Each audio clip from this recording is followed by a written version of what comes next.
여러분, 부처님의 자비는 우리 모두에게 열려 있습니다. 특히 어르신들께 더 큰 복을 내려주시죠. 자식의 건강, 손주의 앞날 모두 부처님께 맡겨보세요. 72세 김보순, 무료 생필품에 이끌려 찾은 포교원에서 점점 깊은 늪에 빠져듭니다. 자식의 안녕을 빌며 내민 돈은 수천만 원. 그 끝에서 그녀가 마주한 진실은 무엇이었을까요? 엄마, 정신 차리세요. 아들 민수의 목소리가 좁은 거실을 가득 채웠습니다. 보수는 식탁 앞에 앉은 채 고개를 들지 못했습니다. 손에는 은행 통장이 들려 있었고 잔액란에는 23만 원이라는 숫자가 적혀 있었죠. 이게 뭐예요? 지난달까지만 해도 5천만 원이 넘게 있었잖아요? 보수는 입술을 깨물었습니다. 며느리 수진이 아이를 안은 채 멀찍이 서서 이쪽을 바라보고 있었습니다. 그 눈빛에는 실망과 분노가 뒤섞여 있었죠. 포교원이라면서요? 거기서 도대체 뭘 하신 거예요? 스님이 그러시는데 내 앞날에 큰 해군이 있대.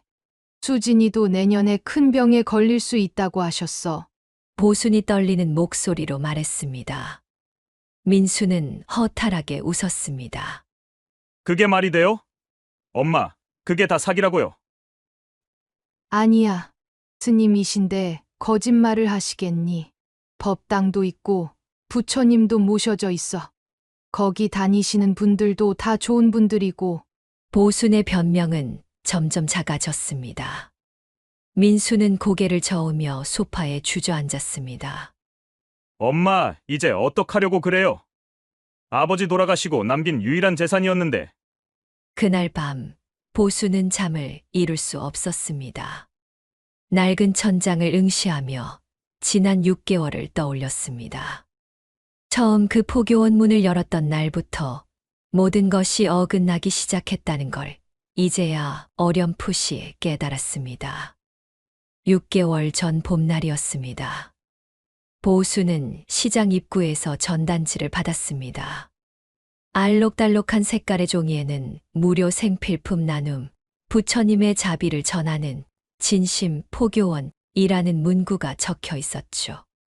쌀 10kg, 식용유, 세제까지 무료라는 말에 솔깃했습니다. 그냥 한번 가볼까? 외로움이 그녀를 부추겼습니다. 남편 철호가 세상을 떠난 지 2년째였습니다. 독거노인이 된 보순에게 하루하루는 길고 외로웠죠.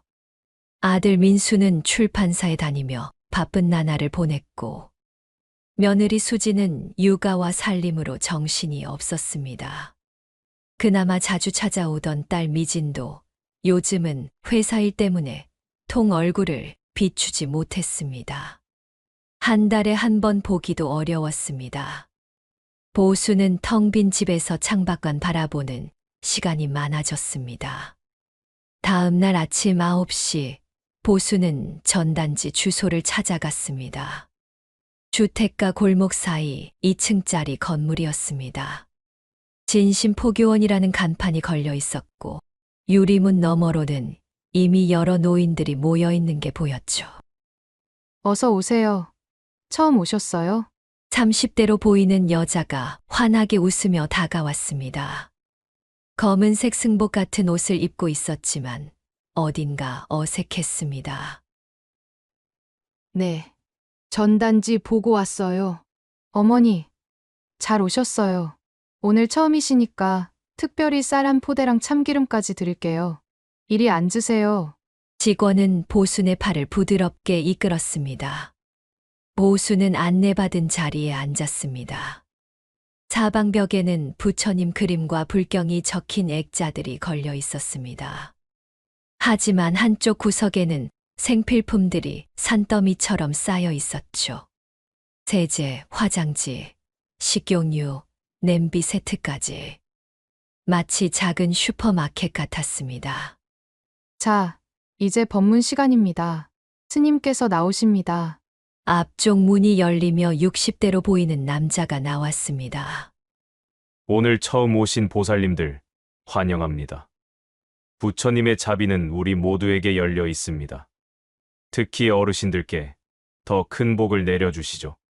남자의 목소리는 부드럽고 귀에 쏙쏙 박혔습니다. 보수는 고개를 끄덕였습니다. 옆자리 할머니가 작은 목소리로 말했습니다. 저분이 해광 스님이세요. 여기 원장님이시고 참 좋은 분이세요. 법문이 끝나자 직원들이 움직이기 시작했습니다. 약속했던 쌀과 참기름, 그리고 세제 한 통까지 나눠줬죠. 보수는 기분이 좋았습니다. 공짜로 이렇게 많이 받다니. 어머니 다음 주에도 오실 거죠? 매주 오시면 더 좋은 물건 드려요. 젊은 여직원이 웃으며 말했습니다. 보수는 고개를 끄덕였습니다. 응, 와야지. 집으로 돌아오는 길, 보수는 가벼운 마음이었습니다. 오랜만에 사람들과 어울리기도 했고, 공짜 물건도 받았으니까요. 외로움도 조금 덜해진 것 같았습니다. 하지만 그날, 보수는 몰랐습니다. 자신이 방금 밟고 들어간 곳이 늪이라는 걸. 그리고 그 늪은 점점 깊어질 거라는 걸 말이죠. 다음 주, 보수는 다시 포교원을 찾았습니다. 이번에는 지난번보다 더 많은 노인들이 모여 있었습니다. 어머니, 오늘은 특별한 날이에요. 부처님께 공양 올리는 날이거든요. 함께 하시면 복 받으실 거예요. 직원이 다가와 말했습니다. 보수는 자리에 앉아 주위를 둘러봤습니다.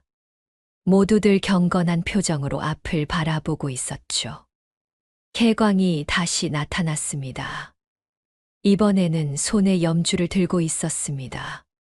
오늘은 여러분의 가족을 위해 기도하는 시간을 가지겠습니다. 자식의 건강, 손주의 앞날, 모두 부처님께 맡겨보세요. 보수는 가슴이 뭉클했습니다. 민수와 손자 민구 얼굴이 떠올랐죠. 기도라도 해야 할 것 같았습니다. 법문이 끝난 후 또다시 물건 나눔이 시작됐습니다. 이번에는 계란 한 판과 고춧가루였습니다. 보수는 받아들고 기분이 좋았습니다. 하지만 그날부터 이상하게 달라지기 시작했습니다. 어머니, 이 염주 하나 가져가세요. 이거 차고 다니시면 애군을 막아줘요. 딱 10만 원만 내시면 돼요. 직원이 작은 염주 팔찌를 내밀었습니다. 보수는 잠시 망설였습니다. 10만 원이요? 네. 원래는 20만 원인데 어머니 처음이시니까 특별히 깎아드리는 거예요. 다른 분들한테는 비밀이에요. 보수는 결국 지갑을 꺼냈습니다. 10만 원이 아깝긴 했지만 그동안 공짜로 받은 것도 많았으니까요. 그렇게 첫 번째 돈이 나갔습니다. 집으로 돌아와 손목에 찬 염주를 바라봤습니다. 검은색 구슬이 반짝였습니다. 왠지 마음이 편안해지는 것 같았죠. 하지만 보수는 몰랐습니다. 이게 시작에 불과하다는 걸. 그리고 앞으로 더 큰 금액이 빠져나갈 거라는 걸 말이죠. 한 달이 흘렀습니다. 보수는 이제 포교원에 일주일에 3번씩 나갔습니다. 화요일, 목요일, 토요일. 규칙적인 일정이 생기니 삶의 리듬이 생긴 것 같았죠. 무엇보다 그곳 사람들과 이야기 나누는 게 좋았습니다. 보순아, 오늘 뭐 받았어? 옆자리 할머니 정숙이 물었습니다. 70대 초반으로 보이는 정숙은 이미 6개월째 포교원을 다니고 있었죠. 냄비 세트요. 그리고 김 한 박스. 그거 좋네. 나도 지난주에 받았어. 근데 보순아, 탑 이름 새기기는 했어? 탑이요? 응, 저기 법당 옆에 있는 탑. 거기 이름 새기면 온 가족이 복 받는데 나는 벌써 3번이나 했어. 보수는 고개를 갸우뚱했습니다. 탑에 이름을 새긴다는 게 무슨 말인지 잘 이해가 가지 않았죠. 그날 법문이 끝난 후 해광이 보순을 따로 불렀습니다. 보살님, 잠깐 이리 오세요. 보살님 사주 한번 봐드릴게요. 자주요? 네, 부처님께서 제게 특별한 능력을 주셨거든요. 사람의 운명을 볼 수 있어요. 무료니까 걱정 마세요. 보수는 작은 방으로 안내받았습니다. 책상 위에는 사주책과 달력이 놓여 있었죠. 혜광은 보순의 생년월일을 물었습니다. 1953년 3월 12일이요. 혜광은 뭔가를 적더니 고개를 끄덕였습니다. 그러다 갑자기 표정이 굳어졌습니다. 깊은 한숨을 쉬며 미간을 찌푸렸습니다. 이런. 왜요? 뭐가 안 좋아요? 보순의 심장이 철렁 내려앉았습니다. 혜광은 심각한 얼굴로 말했습니다. 보살님, 지금 아드님이 큰 내군에 휩싸여 있어요. 특히 올해 안에 큰 사고나 병이 올 수 있습니다. 그리고 손자도 위험해요. 손자요? 민구가요? 보순의 목소리가 불안해 떨렸습니다. 네, 내년 봄쯤 건강에 큰 문제가 생길 수 있어요. 지금 막아야 해요. 보순의 얼굴이 하얗게 질렸습니다. 민수와 민구 얼굴이 떠올랐죠. 내 자식들이 위험하다고 피가 차갑게 식는 것 같았습니다. 어떻게 하면 돼요? 막을 수 있어요? 혜광은 잠시 망설이는 듯 하더니 말했습니다. 두 가지 방법이 있어요. 하나는 탑에 가족 이름을 새기는 거예요. 그러면 부처님께서 보호해 주시죠. 한 명당 800만 원이에요. 800만 원이요? 보수는 숨을 들이켰습니다. 하지만 혜광은 계속 말을 이었습니다. 그리고 특별 기도를 드려야 해요. 49일 기도인데 이건 1000만 원이에요. 하지만 보살님 형편을 아니까 일단 탑의 이름부터 새기세요. 아드님하고 손자 2명만이라도요. 보수는 머릿속이 복잡했습니다. 1600만 원이라는 돈이 작은 금액은 아니었죠. 하지만 자식과 손주가 위험하다는 말에 가슴이 철렁했습니다. 무슨 일이 생긴다면 어떡하지? 두려움이 그녀를 지배했습니다. 알겠어요. 할게요. 보수는 그날 통장에서 1600만 원을 뽑았습니다. 혜광에게 돈을 건네자 그는 환하게 웃었습니다. 잘하셨어요. 보살님. 이제 안심하세요. 부처님께서 지켜주실 거예요. 하지만 집으로 돌아오는 길, 보수는 불안했습니다. 정말 이게 맞는 걸까? 민수한테 말해야 하나? 하지만 아들은 바쁘니까 걱정만 끼치는 것 같아 입을 다물었습니다. 며칠 후 포교원에서 전화가 왔습니다. 보살님, 탑 이름 새기기는 끝났어요. 그런데 스님께서 또 보시자고 하세요. 급한 일이래요. 보수는 다시 포교원으로 갔습니다. 혜광은 더욱 심각한 표정이었습니다. 보살님, 아드님 사주를 더 자세히 봤는데요. 생각보다 심각해요. 지금 당장 천도제를 올려야 해요. 천도제요? 네. 조상님들의 원혼이 자식에게 영향을 미치고 있어요. 특히 보살님 남편. 돌아가신 지 1년 됐죠. 그분이 저승에서 편치 못해요. 보수는 남편 철호를 떠올렸습니다. 2년 전 심장마비로 갑자기 세상을 떠났죠. 장례는 조촐하게 치렀습니다. 혹시 내가 제대로 못 보낸 건 아닐까? 보수는 죄책감에 시달렸습니다. 천도제는 얼마예요? 기본이 2천만 원이에요. 하지만 보살님 형편 아니까 1,500만 원만 받을게요. 제가 특별히 깎아드리는 거예요. 1,500만 원. 보수는 망설였습니다. 큰 돈이었죠. 하지만 혜광은 계속 압박했습니다. 보살님, 지금 안 하시면 진짜 큰일 나요. 아드님이 올해 안에 큰 사고 당할 수 있어요. 제가 거짓말하는 것 같으면 안 하셔도 돼요. 하지만 나중에 후회하지 마세요. 보수는 결국 고개를 끄덕였습니다. 알겠어요. 할게요. 그날 보수는 은행에서 1,500만 원을 인출했습니다. 통장 잔액은 급격히 줄어들었죠. 하지만 자식을 위한 일이라고 스스로를 달랬습니다. 집으로 돌아와서도 마음이 편치 않았습니다. 이게 정말 맞는 걸까? 의심의 그림자가 드리웠지만 이미 돈을 낸 이상 되돌릴 수 없었습니다. 그날 밤 보수는 혼자 중얼거렸습니다. 철호야, 미안해. 내가 편히 쉬지 못하고 있었구나. 이제 천도제 지내줄게. 그러니 민수 좀 지켜줘. 하지만 천장을 바라보는 보순의 눈에는 불안함이 가득했습니다. 3천만 원이 넘는 돈이 나간 후 보수는 며칠간 포교원에 나가지 않았습니다. 돈이 너무 많이 나간 것 같아 불안했죠. 통장에는 이제 고작 2천만 원 정도밖에 남지 않았습니다. 남편이 남긴 유일한 재산이었는데 괜찮을까? 혹시 내가 속은 건 아닐까? 하지만 그런 생각을 하면 곧 죄책감이 밀려왔습니다. 스님을 의심하다니 부처님을 의심하는 것 같았죠. 그러던 어느 날 며느리 수진이 찾아왔습니다. 민구를 데리고 왔죠. 어머니, 요즘 안색이 안 좋으세요.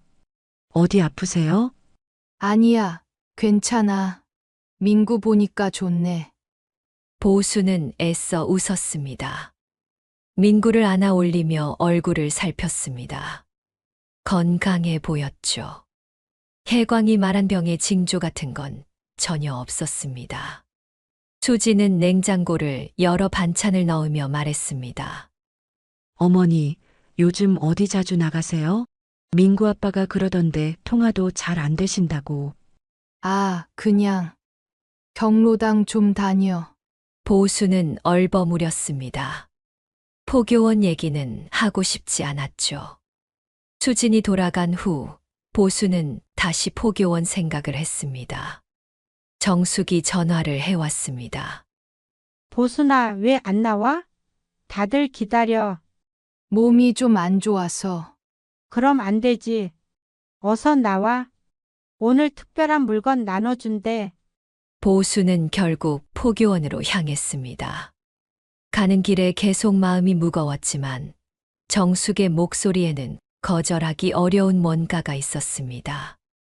포교원에 도착하자 여전히 많은 노인들이 모여 있었습니다. 혜광이 법문을 시작했습니다. 여러분, 오늘은 특별한 날입니다. 부처님의 사리를 모신 팔찌를 나눠드릴 거예요. 이걸 차면 모든 병이 낫습니다. 사람들이 웅성거렸습니다. 혜광은 손목에 차고 있던 팔찌를 보여줬죠. 붉은 구슬이 달린 팔찌였습니다. 이게 원래 300만 원짜리인데 오늘만 특별히 200만 원에 드립니다. 선착순 10명만이에요. 순식간에 사람들이 몰려들었습니다. 보순도 무의식적으로 앞으로 나갔습니다. 하지만 문득 정신이 들었죠. 잠깐, 이게 뭐지? 주위를 둘러봤습니다. 노인들은 서로 팔찌를 사려고 다투고 있었습니다. 직원들은 능숙하게 돈을 받고 팔찌를 나눠줬죠. 마치 시장 같았습니다. 이게 정말 포교원일까?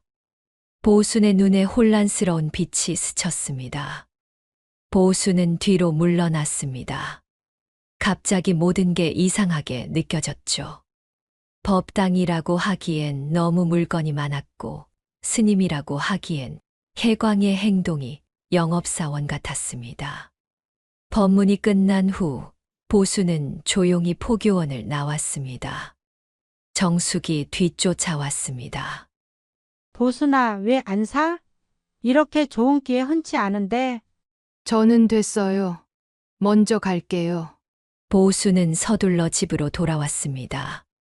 집에 도착해서도 마음이 어지러웠죠. 책상 서랍을 열었습니다. 통장을 꺼내 잔액을 확인했습니다. 내가 뭘 한 거지? 보수는 그동안의 일들을 떠올렸습니다. 염주 10만 원, 탑이름 새기기 1600만 원, 천도제 1500만 원. 그 외에도 이것저것 사느라 100만 원 정도 더 썼습니다.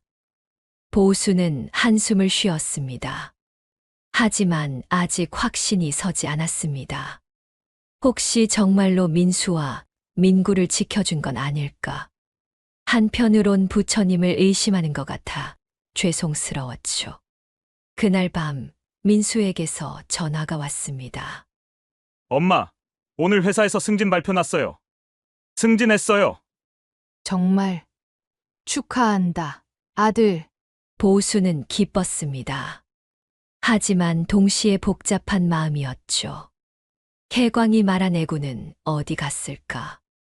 오히려 좋은 일이 생긴 건데. 그리고 민구도 건강했습니다. 혜광의 말은 틀렸습니다. 내가 속은 건가?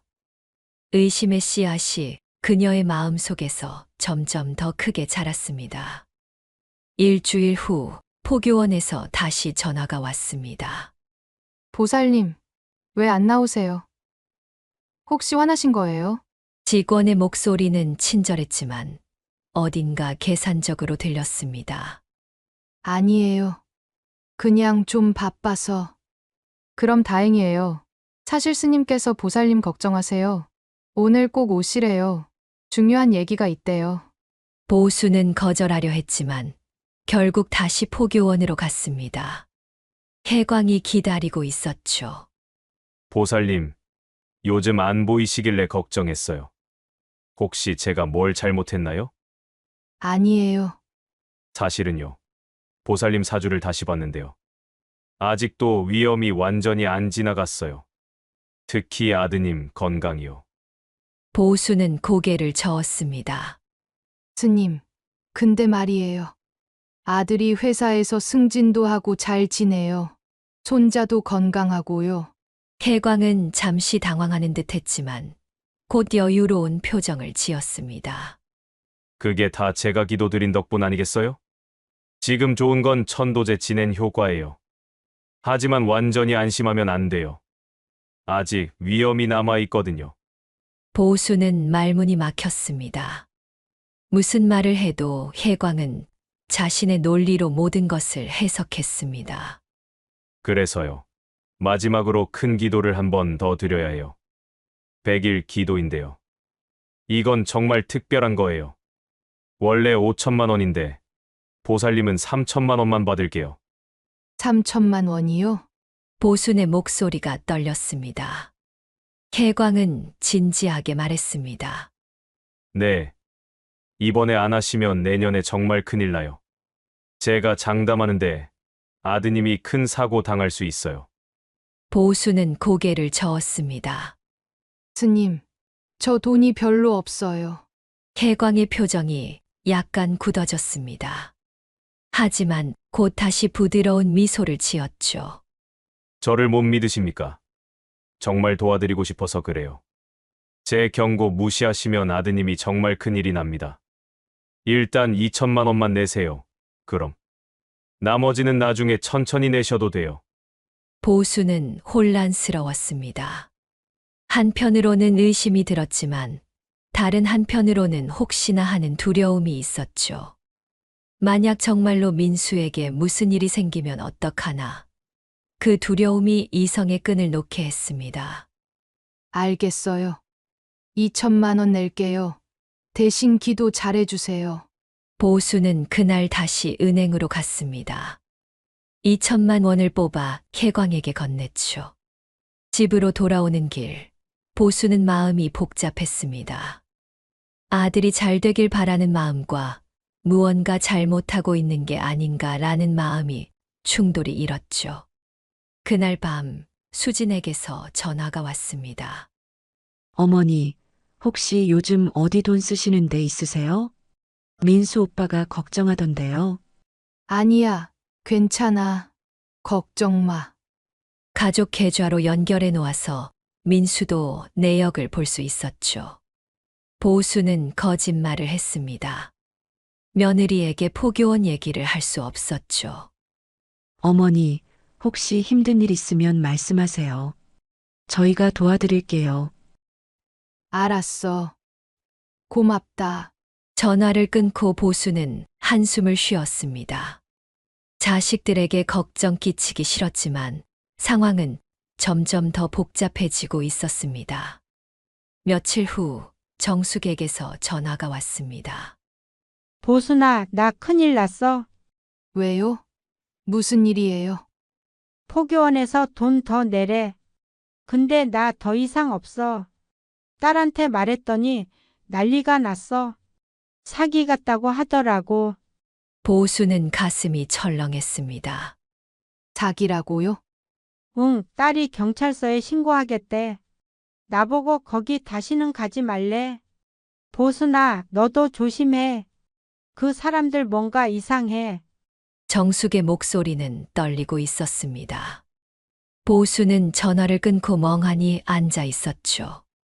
사기, 정말 사기인가? 그녀의 머릿속에 혼란이 휘몰아쳤습니다. 그날부터 보수는 포교원에 나가지 않았습니다. 보순이 포교원에 나가지 않자 전화가 빗발쳤습니다. 보살님, 왜 안 오세요? 100일 기도 시작해야죠. 직원의 목소리는 점점 다급해졌습니다. 하지만 보수는 전화를 끊고 받지 않았죠. 정숙의 말이 계속 머릿속을 맴돌았습니다. 며칠 후 민수가 찾아왔습니다. 표정이 심각했습니다. 엄마, 통장 좀 보여주세요. 왜 갑자기? 통장에서 큰 금액이 자주 빠져나가서 확인 좀 할게요. 보수는 입술을 깨물었습니다. 더 이상 숨길 수 없었죠. 아니야. 그게 뭐예요? 엄마, 대체 뭐 하신 거예요? 민수의 목소리가 높아졌습니다. 보수는 결국 모든 걸 털어놨습니다. 포교원 얘기, 혜광이 한 말들, 그리고 지금까지 쓴 5천만 원이 넘는 돈. 민수는 얼굴이 하얗게 질렸습니다. 엄마, 그거 사기예요. 완전히 속으신 거라고요. 아니야. 스님이시잖아. 법당도 있고. 그게 가짜예요. 엄마, 요즘 그런 사기가 얼마나 많은데요. 유사 포교원이라고 들어보셨어요? 보수는 고개를 저었습니다. 민수는 즉시 휴대폰을 꺼내 검색했습니다. 뉴스 기사들이 쏟아졌죠. 유사 포교원 사기 기승, 노인 타기, 가짜 스님의 사주풀이, 수천만 원 사기. 보수는 기사를 읽으며 손이 떨렸습니다. 자신이 당한 일과 똑같았습니다. 이게 사기였어? 그녀의 눈에서 뒤늦은 후회와 분노의 눈물이 왈칵 쏟아졌습니다. 민수는 심호흡을 하며 말했습니다. 엄마, 당장 경찰서 가야 해요. 신고해야죠. 하지만 보수는 주저했습니다. 그래도 그 사람들이 나쁜 사람들은 아닌 것 같아. 친절했고. 엄마, 그게 수법이에요. 친절하게 굴면서 신뢰를 쌓고 그 다음에 돈을 뜯어내는 거라고요. 민수의 목소리가 떨렸습니다. 보수는 그제야 현실을 받아들이기 시작했습니다. 내가 정말 속은 거구나. 이렇게 바보같이. 다음 날 민수와 함께 경찰서로 갔습니다. 담당 형사는 보순의 이야기를 듣더니 고개를 끄덕였습니다. 네, 전형적인 유사 포교원 사기입니다. 요즘 이런 케이스가 정말 많아요. 형사는 설명을 이었습니다. 이 사람들은 진짜 종교인이 아니에요. 포교원이라는 명칭을 쓰지만 실제로는 불법 영업이죠. 무료 물건으로 노인들을 끌어모은 다음 사주풀이나 기도 명목으로 돈을 받아내는 겁니다. 그럼 그 돈을 돌려받을 수 있나요? 민수가 물었습니다. 형사는 난처한 표정을 지었죠. 솔직히 말씀드리면 어렵습니다. 이 사람들은 현금으로 받고 영수증도 제대로 안 줘요. 증거가 부족한 경우가 많죠. 게다가 종교 활동이라는 명목을 대면 처벌이 쉽지 않아요. 보수는 허탈했습니다. 그럼 제 돈은 날아간 거예요? 일단 접수는 해드릴게요. 피해자가 많으면 수사가 시작될 수도 있고요. 하지만 기대는 안 하시는 게 형사의 말이 끝나기도 전에 보수는 고개를 떨구었습니다. 경찰서를 나와 집으로 돌아오는 길, 민수는 말이 없었습니다. 보순도 아무 말을 할 수 없었죠. 집에 도착해 보수는 소파에 앉았습니다. 5천만 원이 넘는 돈. 남편이 평생 모은 돈이 사라졌습니다. 철호야. 미안해. 내가 바보 같았어. 보수는 조용히 눈물을 흘렸습니다. 일주일 뒤 아들 민수가 딸 미진이와 함께 찾아왔습니다. 엄마, 아무리 속아도 그렇지. 어떻게 5천만 원이 넘는 돈을. 미진의 목소리에는 답답함이 섞여 있었습니다. 보수는 고개를 들지 못했죠. 미안하다. 내가 정신을 못 차렸어. 민수는 옆에서 통장을 보며 한숨을 쉬었습니다. 엄마, 이걸로 얼마나 버티실 건데요? 생활비도 필요하고 병원비도 나가는데. 보수는 아무 말도 할 수 없었습니다. 자식들 앞에서 한없이 작아졌죠. 미진이 말했습니다. 그 포교원은 이제 절대 가시면 안 돼요. 알겠죠? 응. 안 가. 보수는 고개를 끄덕였습니다. 하지만 마음 한구석엔 여전히 미련이 남아 있었습니다. 개광의 말이 진짜일 수도 있지 않을까. 혹시 정말로 민수와 지은이를 지켜준 건 아닐까. 하지만 그런 생각은 곧 죄책감으로 바뀌었습니다. 자식들에게 이렇게 큰 실망을 안겨주다니. 민수가 떠나며 말했습니다. 엄마, 앞으로 큰돈 쓰실 일 있으시면 저한테 먼저 상의하세요. 알겠죠? 알았어. 하지만 민수의 목소리에는 신뢰가 사라져 있었습니다. 보수는 그게 더 마음 아팠죠. 며칠 후 정숙에게서 전화가 왔습니다. 보순아, 나 경찰서 갔다 왔어. 신고했어. 그래. 어떻게 됐어? 경찰이 수사한대. 근데 시간이 걸릴 거래. 그리고 돈 돌려받기는 어렵대. 보수는 한숨을 쉬었습니다. 나도 신고했어. 근데 기대는 안 해. 우리가 바보였지 뭐. 그 사람들한테 완전히 놀아난 거야. 정숙의 목소리에는 자괴감이 묻어났습니다. 그날 밤 보수는 잠을 이룰 수 없었습니다. 남편의 사진을 바라보며 중얼거렸습니다. 철호야, 내가 당신 돈을 이렇게 날렸어. 평생 고생해서 모은 돈을. 미안해. 하지만 사진 속 남편은 웃고만 있었습니다. 다음 날 아침 포교원에서 또 전화가 왔습니다. 이번에는 혜광이 직접 전화했습니다. 보살님, 요즘 왜 이러세요? 100일기도 시작해야 하는데 연락이 안 되네요. 보수는 용기를 내어 말했습니다. 스님, 저 이제 안 갈 거예요. 왜요? 무슨 일 있어요? 저 돈이 너무 많이 나갔어요. 그리고 아들이 사기라고 하더라고요. 혜광의 목소리가 차갑게 변했습니다. 사기요. 보살님, 제가 언제 사기 쳤어요? 다 보살님 가족을 위해서 한 일인데요. 은혜를 원수로 갚으시네요. 아니에요. 그게 아니라 지금 경찰에 신고하셨죠? 괜한 일 만드시네요. 부처님한테 벌 받을 겁니다. 혜광은 일방적으로 전화를 끊었습니다. 보수는 손이 떨렸습니다. 부처님한테 벌 받을 거라는 말. 혜광의 협박은 보순의 마음을 흔들었습니다. 하지만 동시에 화도 났습니다. 지금까지 자신을 속인 사람이 오히려 협박하다니. 보수는 그날 포교원 전화번호를 차단했습니다. 한 달이 흘렀습니다. 보수는 포교원과 완전히 연을 끊었습니다. 정숙도 더 이상 거기 가지 않았죠. 두 사람은 이따금 전화로 서로를 위로했습니다. 우리가 너무 순진했지. 그래도 이제 정신 차렸잖아. 어느 날 민수가 찾아왔습니다. 표정이 조금 밝아져 있었습니다. 엄마, 좋은 소식 있어요. 뭔데? 경찰이 그 포교원 압수수색 들어갔대요. 피해자가 엄마 말고도 30명이 넘는데요. 총 피해액이 10억 원이 넘는다고 하네요. 보수는 놀랐습니다. 그래? 그럼 잡힌 거야? 아직은 수사 중이래요. 하지만 처벌은 받을 거래요. 보수는 복잡한 마음이었습니다. 한편으로는 후련했지만 다른 한편으로는 여전히 허탈했죠. 돈은 돌아오지 않을 테니까요. 민수가 조심스럽게 말했습니다.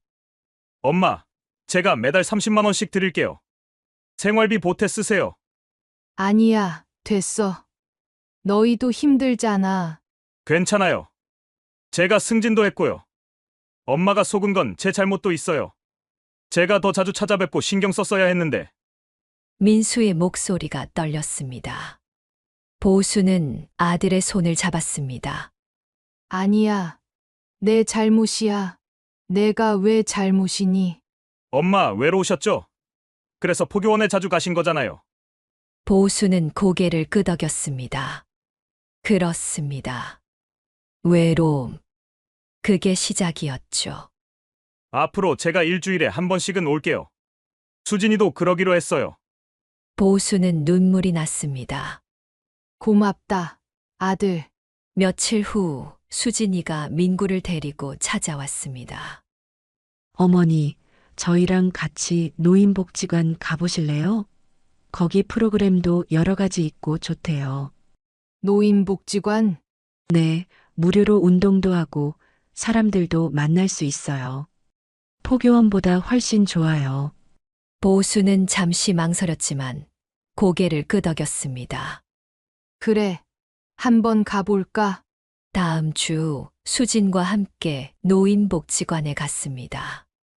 깨끗하고 밝은 시설이었죠. 많은 노인들이 운동을 하거나 취미 활동을 하고 있었습니다. 여기는 정말 무료예요? 직원이 웃으며 대답했습니다. 네, 정부 지원으로 운영되는 곳이에요. 회원 가입만 하시면 많은 프로그램 무료로 이용하실 수 있어요. 보수는 신기했습니다. 진짜 무료였죠. 포교원처럼 나중에 돈을 요구하지 않았습니다. 그날부터 보수는 일주일에 3번씩 복지관에 나갔습니다. 요가도 배우고 노래 교실도 다녔죠. 새로운 친구들도 생겼습니다. 어느 날 복지관에서 만난 할머니가 말했습니다. 저도 예전에 유사 포교원 다녔어요. 3천만 원 날렸죠. 보수는 놀랐습니다. 정말요? 네, 그때는 정말 힘들었어요. 하지만 이제 괜찮아요. 여기 오면서 마음이 편해졌어요. 보수는 고개를 끄덕였습니다. 자신만 당한 게 아니었습니다. 그리고 다시 시작할 수 있다는 것도 알았죠. 집으로 돌아오는 길, 보수는 하늘을 올려다봤습니다. 철호야, 나 이제 다시 시작할게. 조금 건 억울하지만 그래도 살아야지. 6개월이 더 흘렀습니다. 보순의 통장 잔액은 여전히 많지 않았지만 마음은 한결 가벼워졌습니다. 민수가 매달 30만 원씩 생활비를 보태줬고 복지관에서 새로운 일상을 만들어갔죠. 어느 날 정숙에게서 전화가 왔습니다. 보순아, 뉴스 봤어? 그 포교원 사람들 재판 받는데. 정말? 응, 사기죄로 기소됐대. 해광이라던 그 사람, 진짜 이름은 김태수래. 스님도 아니고 그냥 사기꾼이었어. 보수는 한숨을 쉬었습니다. 그래도 우리 돈은 못 받겠지. 아마 그럴 거야. 이미 다 써버렸을 거야. 근데 그래도 처벌은 받으니까 그나마 다행이지. 보수는 전화를 끊고 창밖을 바라봤습니다. 5천만 원. 큰 돈이었죠. 하지만 이제는 덜 아팠습니다. 그 돈으로 배운 교훈이 있으니까요. 머릿속으로 그날들을 떠올렸습니다. 처음 포교원을 찾았던 날, 혜광의 말을 믿었던 순간들, 그리고 진실을 마주했던 순간. 내가 뭘 원했던 걸까? 보수는 스스로에게 물었습니다. 공짜 물건? 아니었습니다. 그건 미끼였을 뿐이죠. 외로움을 달래고 싶었던 거야. 그게 답이었습니다. 혼자 사는 게 너무 외로웠고 누군가와 이야기하고 싶었습니다. 포교원은 그 빈자리를 채워줬죠. 하지만 그 대가는 너무 컸습니다. 복지관 친구들과 차를 마시며 보수는 말했습니다. 나 같은 사람이 또 있을까봐 걱정돼요. 많아요. 어르신들이 외로우면 이런 데 쉽게 넘어가거든요. 우리가 조심해야 해. 공짜라는 말에 너무 쉽게 속지 말고. 보수는 고개를 끄덕였습니다. 그날 저녁 민수가 민구를 데리고 찾아왔습니다. 할머니, 나 오늘 유치원에서 상 받았어요. 민구가 웃으며 달려왔습니다. 보수는 손자를 안아 올렸습니다. 정말 우리 민구 대단하네. 민수가 옆에서 말했습니다. 엄마, 요즘 얼굴이 좋아지셨어요. 복지관 다니시는 게 잘 맞으시나 봐요. 응, 거기 좋더라. 친구들도 생기고. 보수는 웃었습니다. 진짜 웃음이었죠. 밤에 혼자 남았을 때 보수는 남편 사진을 바라보며 말했습니다. 철호야, 내가 바보짓 했지만 이제는 정신 차렸어. 그리고 민수랑 민구 잘 볼게. 사진 속 남편은 여전히 웃고 있었습니다. 보수는 창밖을 바라봤습니다. 어둠이 내려앉고 있었지만 내일은 또 밝아올 것입니다. 5천만 원을 잃었지만 대신 값진 교훈을 얻었죠. 세상에 공짜는 없다는 것. 외로움을 이용하는 사람들이 있다는 것. 그리고 다시 일어설 수 있다는 것. 보수는 조용히 눈을 감았습니다. 내일 또 복지관에 가야겠다고 생각하며. 삶은 계속되니까요. 여러분, 오늘 이야기 어떠셨나요? 믿음이라는 숭고한 가치가 어떻게 오용될 수 있는지 보여줍니다. 종교는 마음의 안식처가 되어야 하지만 때로는 인간의 가장 깊은 곳에 있는 갈망과 불안을 파고드는 상업적인 수단이 되기도 합니다. 이 이야기가 종교의 본질적인 의미를 되새기고 진정한 위안과 구원이 어디에서 오는지를 성찰하는 계기가 되기를 바랍니다. 맹목적인 믿음이 아닌 지혜로운 분별력으로 삶의 가치를 찾아가는 것. 그것이야말로 우리가 추구해야 할 진정한 깨달음일 것입니다. 구독과 좋아요는 제게 큰 힘이 됩니다. 저는 6년 전 베트남에서 전화 한 통을 받았습니다. 어머니가 치매 판정을 받으셨다는 소식이었죠. 그 순간 제 눈앞이 캄캄해졌습니다. 그런데 세상 모든 기억이 사라져도 어머니가 끝내 잊지 않은 단 한 가지가 있었습니다. 안녕하세요. 저는 김철수라고 합니다. 지금부터 제 이야기를 시작하겠습니다. 어머니가 진단을 받으셨다는 소식을 듣던 날, 저는 베트남의 좁은 원룸에서 전화를 붙잡고 한참을 울었습니다. 어머니의 치매라는 단어는 제 삶을 송두리째 흔들어 놓았습니다. 그날 밤, 천장은 천장이 아니고 바닥은 바닥이 아니었습니다. 모든 게 흔들렸습니다. 제 머릿속 어머니는 늘 강한 사람이었습니다. 남편을 일찍 떠나보내고 홀로 저를 키우며 하루도 편히 쉬지 못한 분. 저는 그런 어머니가 늙어간다는 사실조차 부정하며 살았죠.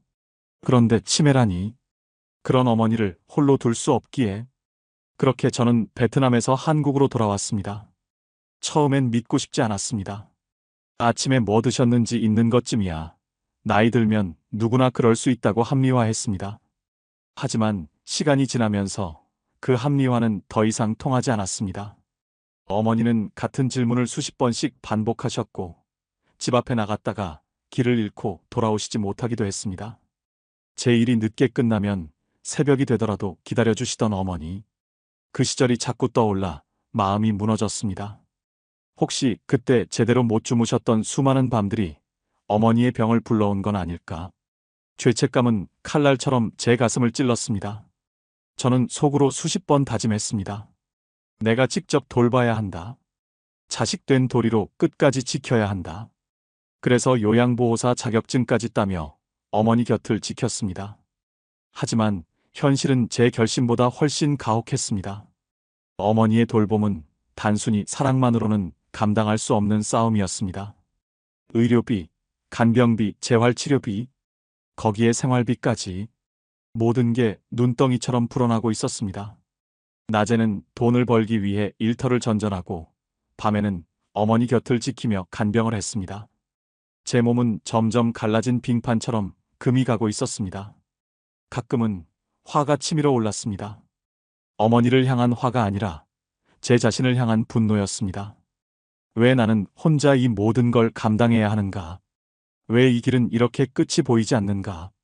거울 속에 비친 제 얼굴은 이미 중년의 아들이 아니라 또 하나의 늙은 노인 같았습니다.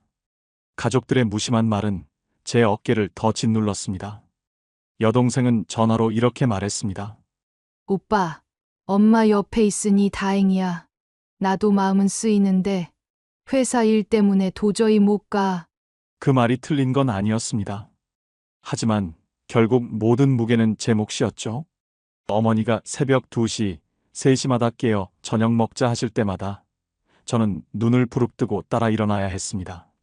그 순간 저도 모르게 목소리가 높아질 때가 있었습니다. 엄마, 제발 좀 자요. 지금 새벽이잖아요. 말이 끝나기가 무섭게 가슴 한쪽이 찢어지듯 아팠습니다. 치매 환자에게 화를 내는 건 최악의 선택이라는 걸 알면서도 피곤과 절망이 저를 무너뜨렸습니다. 그날 새벽 저는 혼잣말처럼 중얼거렸습니다. 이게 과연 사랑일까? 아니면 그냥 생존일까? 주머니 사정은 더 악화됐습니다. 간병인을 쓰자니 비용이 너무 컸습니다. 그 돈을 벌기 위해 더 오래 일해야 했고, 그럴수록 어머니 곁에 있을 시간은 줄어들었습니다. 돌봄과 생계 사이에서 제 삶은 산산조각 나고 있었습니다. 저는 알았습니다. 이 길을 계속 걷는다면 저도 함께 무너질 거라는 것을, 어머니만 잃는 게 아니라 제 삶도 잃게 될 거라는 것을. 고민이 깊어질 때 친구 정민이는 말했습니다. 철수야, 너 혼자 다 짊어질 필요 없어. 요양원도 방법이야. 그 말이 제 가슴을 파고들었습니다. 요양원. 그 단어가 떠오를 때마다 버림이라는 두 글자가 그림자처럼 뒤따랐습니다. 그날 밤 불 꺼진 방 안에서 저는 끝내 눈물을 쏟아냈습니다. 가슴 속에서 한없이 무너져 내리는 울음이었습니다. 사랑이었고 죄책감이었고 분노였고 체념이었습니다. 어머니의 숨소리가 옆방에서 들려왔지만 그날따라 그 소리는 마치 낯선 사람의 숨결처럼 멀게만 느껴졌습니다. 그리고 저는 결심했습니다. 저는 점점 확신하게 되었습니다. 그리고 결국 저는 무너졌습니다. 집안일은 쌓이고 어머니의 증상은 더 심해졌고 마지막으로 남은 선택지는 단 하나. 요양원이었습니다. 어머니를 요양원에 모시는 날, 저는 스스로에게 최면을 걸었습니다. 이건 버림이 아니라 어머니를 위한 최선의 선택이다. 하지만 마음 한켠에서는 목소리가 끊임없이 속삭였습니다. 너는 결국 어머니를 버린 거야. 그날 밤, 저는 침대에 누워 천장을 보며 눈을 감을 수가 없었습니다. 어머니는 과연 무슨 생각을 하고 계실까? 내가 없어서 무섭진 않을까? 내 얼굴을 기억이나 하실까? 그리고 저는 모릅니다. 앞으로 어머니와 제가 어떤 길을 걷게 될지. 하지만 단 한 가지는 분명히 느꼈습니다. 우리의 삶은 이제 돌이킬 수 없는 길 위에 서 있다는 것을. 새벽 2시 요양원에서 전화가 걸려왔습니다. 보호자분, 어머니께서 밤새 복도를 서성이고 계십니다. 계속 아들을 찾으세요. 전화를 붙잡은 제 손이 덜덜 떨렸습니다. 급히 달려간 요양원에서 마주한 어머니는 낯선 아이처럼 불안한 눈빛을 하고 계셨습니다. 철수야, 내 아들이 어디 갔니? 내 아들 좀 찾아줘. 어머니는 간호사의 손을 뿌리치며 울부짖었습니다.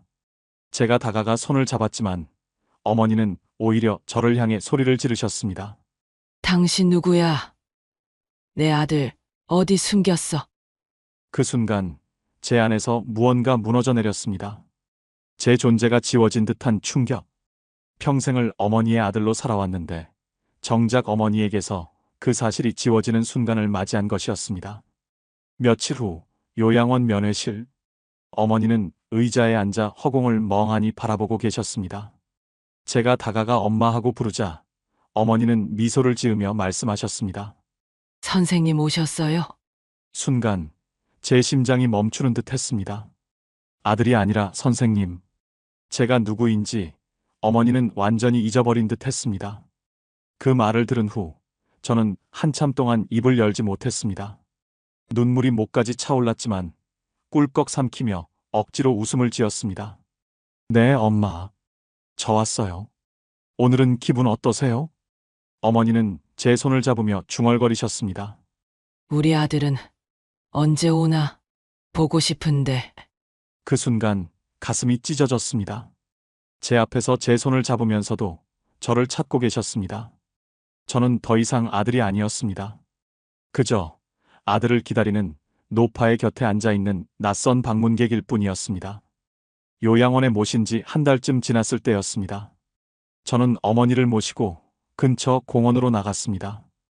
햇살이 포근했고 봄바람이 연두빛 잎사귀를 흔들고 있었습니다.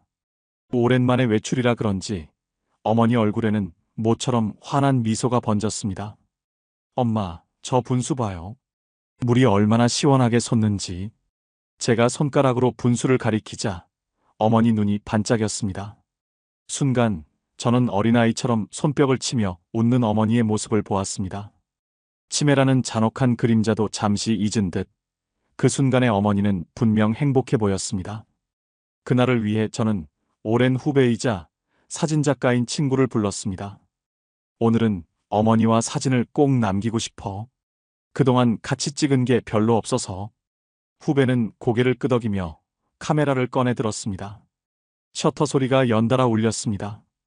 어머니가 분수 앞에서 활짝 웃는 모습, 제 손을 꼭 붙잡고 있는 장면.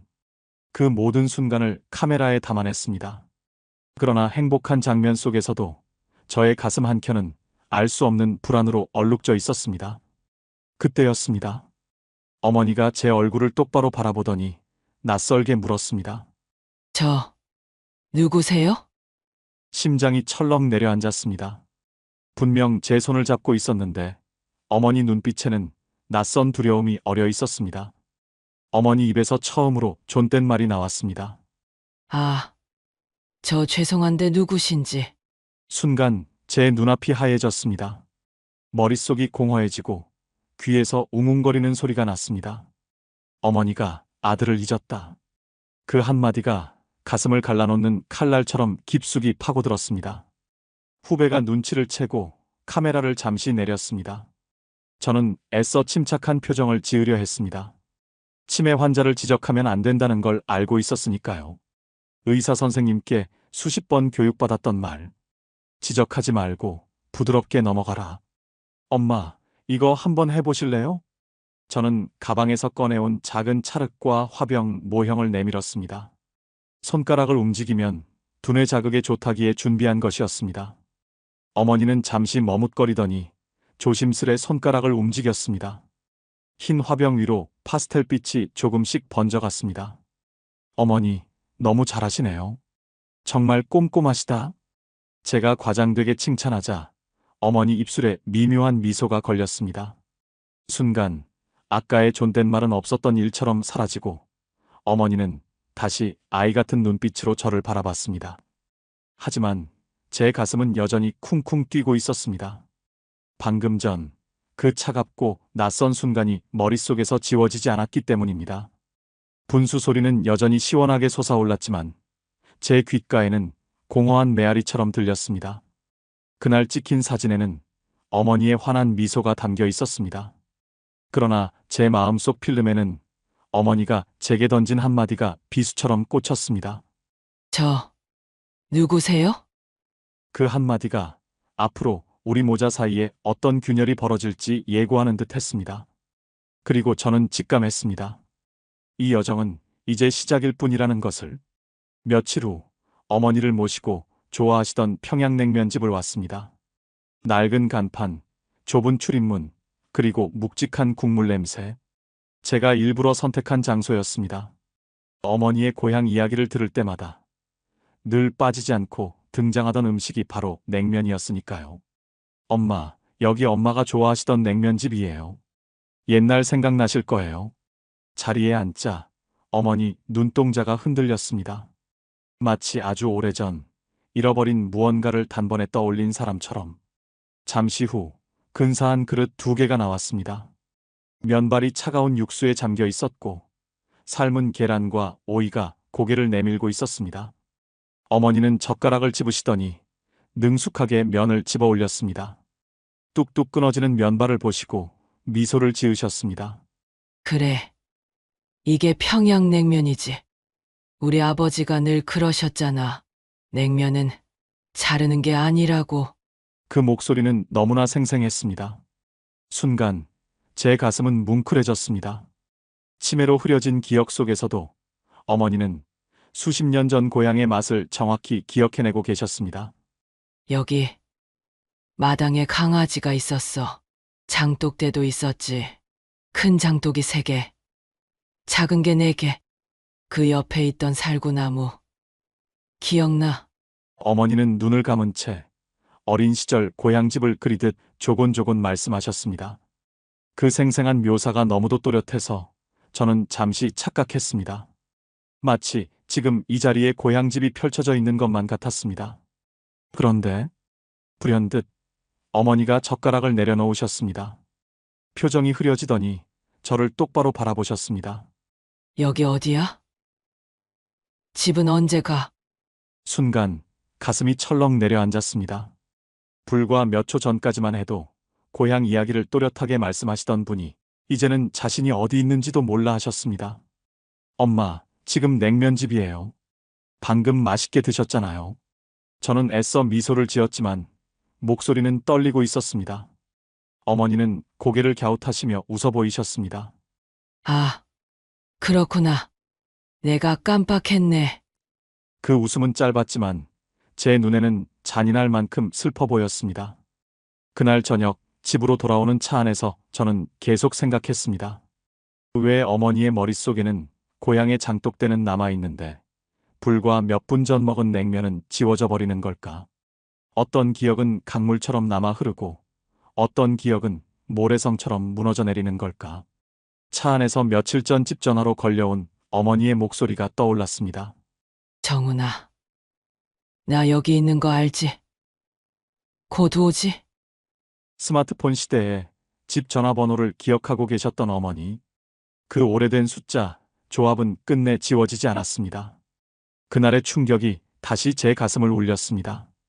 분명히 무너져가는 기억의 숲속에서도 지켜지는 무언가가 있었습니다. 그것이 과연 무엇인지, 왜 남아있는지 저는 알 수 없었습니다. 그날 밤 저는 잠들지 못했습니다. 어머니의 웃음과 질문, 그리고 전화벨 소리가 뒤엉켜 머릿속을 맴돌았습니다. 세상 모든 기억이 사라져도 어머니가 끝내 붙잡고 있는 무언가가 있다는 사실. 그것이 제겐 구원처럼 다가오면서도 동시에 더 깊은 두려움으로 파고들었습니다. 냉면집에서 돌아온 날 이후로 제 마음은 더 무거워졌습니다. 어머니의 병은 하루가 다르게 깊어져 갔습니다. 고향의 장독대는 기억하시면서도 아침에 드신 약은 기억하지 못하셨습니다. 약 드셨어요? 물으면 어머니는 늘 고개를 갸웃하셨습니다. 먹었는지 안 먹었는지 헷갈리신다고. 그날 밤 방으로 돌아와 사진첩을 펼쳤습니다. 분수 앞에서 웃던 사진, 냉면을 드시며 미소 짓던 사진. 그 속에 어머니는 분명 저를 아들로 바라보고 있었습니다. 그러나 지금 눈앞에 어머니는 그 모든 기억을 잃고 있었습니다. 며칠 후 어머니를 모시고 공원에 다시 나갔던 날이었습니다. 날씨는 한여름처럼 뜨겁지도 않고 봄처럼 선선하지도 않은 묘한 기운이 감돌았습니다. 분수대는 여전히 힘차게 솟구치고 있었지만 제 마음은 그날따라 불안했습니다. 어머니 손에는 제가 준비해둔 손수건이 들려 있었습니다. 엄마, 이거 어버이날에 드린 거예요. 기억하시죠? 저는 일부러 질문을 던졌습니다. 하지만 어머니는 잠시 손수건을 바라보다가 낯선 표정으로 고개를 저으셨습니다. 이게 뭐였더라? 그 순간 제 가슴이 철렁 내려앉았습니다. 아들이 준 손수건조차 잊으신 걸까? 저는 애써 웃으며 말을 이었습니다. 괜찮아요. 잊으셔도 돼요. 그냥 오늘만 즐기면 돼요. 그러던 그때 어머니가 갑자기 제 손을 꼭 잡으셨습니다. 그리고 또박또박 낯설 만큼 힘있는 목소리로 말씀하셨습니다. 철수야, 순간 저는 아무 말도 할 수 없었습니다. 얼마나 오랜만에 어머니 입에서 제 이름을 들은 건지 그 두 글자가 제 귓속에 울려 퍼지는 동안 온몸이 전율로 떨렸습니다. 하지만 그 기적 같은 순간은 너무도 짧았습니다. 어머니는 곧바로 시선을 허공으로 돌리며 중얼거리셨습니다. 아, 내가 누구랑 있었지? 희망과 절망이 동시에 저를 덮쳤습니다. 아들을 알아보는 듯 하다가도 곧바로 잊어버리는 그 모순. 치매라는 괴물은 그렇게 잔인하게 사람의 마음을 흔들어 놓았습니다. 저는 속으로 외쳤습니다. 끝까지 잊히지 않는 건 결국 이름이구나. 그리고 그 이름을 지켜야 하는 건 나구나. 다 환하게 웃고 계셨지만 제 눈에는 한없이 쓸쓸해 보였습니다. 제가 두려운 건 언젠가 제 이름마저 완전히 사라지는 순간이 올지도 모른다는 것이었습니다. 그때부터 저는 더 절박하게 변했습니다. 어머니 곁에서 하루하루를 기록해야겠다고 다짐했습니다. 사진으로, 글로, 목소리로, 심지어 손끝의 체온으로라도 치매가 빼앗아가는 모든 것과 맞서 싸우겠다고 그렇게 다짐했습니다. 그러던 어느 날 이상할 정도로 하늘이 맑은 날이었습니다.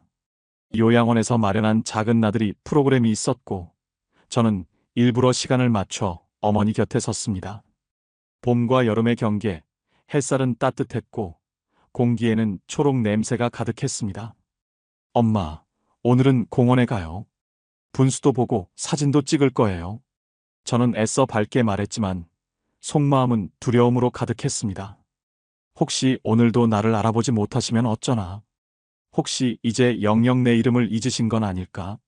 차에서 내리고 저 멀리 분수대가 보였습니다. 물줄기가 하늘로 치솟았다가 쏟아져 내리는 장면이 마치 우리의 삶 같았습니다. 한순간 높이 솟았다가 이내 흩어져 사라지는 물방울들. 어머니는 휠체어에 앉아 조용히 분수를 바라보셨습니다. 그 눈빛 속에 감정의 물결이 일렁이는 듯 보였습니다. 분수 물방울이 햇빛을 받아 반짝였습니다. 그때였습니다. 어머니가 갑자기 제 손을 움켜쥐셨습니다. 그리고 그 작은 입술이 떨리며 단어 하나가 흘러나왔습니다. 철수야. 순간 세상이 멈춘 듯 했습니다. 분수 소리도 아이들 웃음소리도 바람결도 모두 사라지고 오직 그 세 글자만 제 귓속에 울려 퍼졌습니다. 어머니가 나를 불렀다. 어머니가 다시 한번 내 이름을 기억해 주셨다. 눈물이 터져 나왔습니다. 저는 고개를 숙이고 어머니 손등에 얼굴을 묻었습니다. 엄마 저예요. 철수예요. 여기 있어요. 늘 곁에 있었어요. 어머니는 희미하게 웃으셨습니다. 그러나 그 미소는 오래가지 않았습니다. 곧 다시 시선이 흔들리더니 낯선 눈빛이 제 얼굴을 스쳐갔습니다. 아, 그런데 누구시더라? 그 짧은 순간의 기적은 물거품처럼 사라졌습니다. 하지만 제 마음은 달랐습니다. 분명히, 아주 분명히 어머니는 제 이름을 불러주셨습니다. 그 한순간이면 충분했습니다. 치매가 모든 것을 앗아간다 해도 끝내 남아있는 게 있다는 걸 알았으니까요. 그날 저녁 요양원 창가에 앉아있던 저는 노을을 바라봤습니다. 하늘은 붉게 물들었고 분수 물줄기는 저 멀리 반짝이고 있었습니다. 어머니가 제 이름을 부른 그 순간이 계속 귓가에 맴돌았습니다. 그 소리는 슬픔이 아니라 희망이었습니다. 어머니가 저를 끝내 잊지 않았다는 증거. 그리고 제가 끝까지 버텨야 할 이유. 저는 속으로 다짐했습니다.